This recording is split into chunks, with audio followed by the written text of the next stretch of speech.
Today's video is on anemia. So anemia is a problem of not having enough healthy red blood cells or hemoglobin to carry oxygen to the blood tissues. So it's a protein found in red cells which carries oxygen from the lungs to all other organs of the body. So it can cause tiredness, weakness and shortness of breath.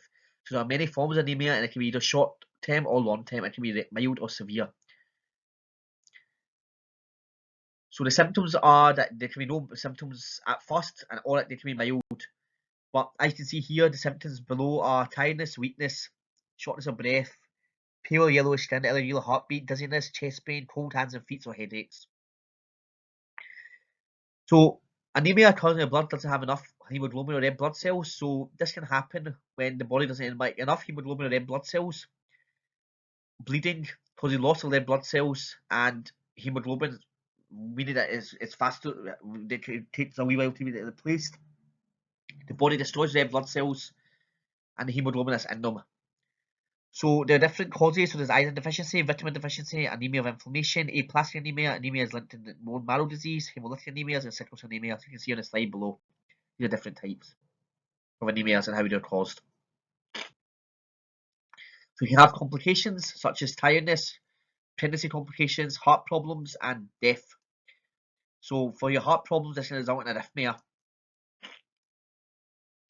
For your pregnancy, you can have premature birth.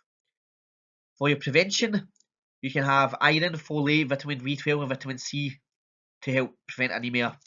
So it depends on the types of foods that you eat and the type of minerals that you take. For diagnosis for anemia, you can use a complete blood cell count. So this measures the amount of red blood cells in the blood called a hematocrit and the level of hemoglobin in the blood. And you use a test to show the size, shape of red blood cells. So this looks at the size, shape, and colour of the red blood cells. Then the treatment, so each different anemia has a different treatment. So you have iron deficiency anemia, which is iron supplements and changing your diet. Vitamin deficiency anemia, which is increasing nutrients in the diet. Anemia of chronic disease, which is focusing on disease that causes it. Anemia of bone marrow disease, so medicines, chemotherapy, or getting bone marrow from a donor for a transplant. Aplastic anemia, hemolytic, sickle cell anemia, and thalassemia have all got different treatments as well. There's oxygen pain relievers, blood transfusions, folic acid supplements.